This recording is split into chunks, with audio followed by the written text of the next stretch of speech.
మీ సినిమాలొస్తే almost మీ మీద పడిపోతాయి. And ఆ వర్గాన్ని ఇండియాస్ బిగ్గెస్ట్ సూపర్ స్టార్ అని జెప్పి ఒక ట్యాగ్ పెట్టి మొత్తం అందరిని కూడా ఒక ఊపు ఊపేశారు. వ అటు సైడ్ నుంచి రియాక్షన్స్ ఎలా ఉన్నాయి? దట్ సైడ్ ఆఫ్ ఇండస్ట్రీ నుంచి మీకు తెలిసింది. అంటే కొద్దిగా వాళ్ళు అంటే ఒక సౌత్ నుంచి ఒక యాక్టర్‌ని తీసుకొని మనం బిగ్గెస్ట్ సూపర్ స్టార్ అని ఏస్తే కొందరు డెఫినెట్‌లీ హర్ట్ అయ్యారు. బట్ ఇట్ డజంట్ మ్యాటర్, అది మన పర్సెప్షన్. మనం ఏమనుకుంటున్నాం, మన హీరో, మనం ఎట్లా ప్రొజెక్ట్ చేద్దాం అనుకుంటున్నాం.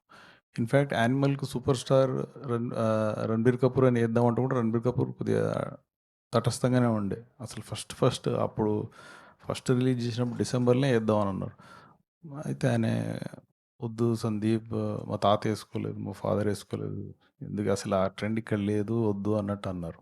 అంటే సో, తర్వాత ఇక సినిమా అంతా అయిపోయినాక సరే మీ ఇష్టం అని అన్నారు. సో, హీరోలకు పర్సెప్షన్ మనం క్రియేట్ చేస్తాం కాబట్టి, అంటే మనం అంటే నేను కాదు, Sandeep thought that it makes sense అని చెప్పేసిండు. So, India's biggest super star అనేది 'ప్రభాస్' గారితో డిస్కస్ చేసారా ముందు వేసే ముందు?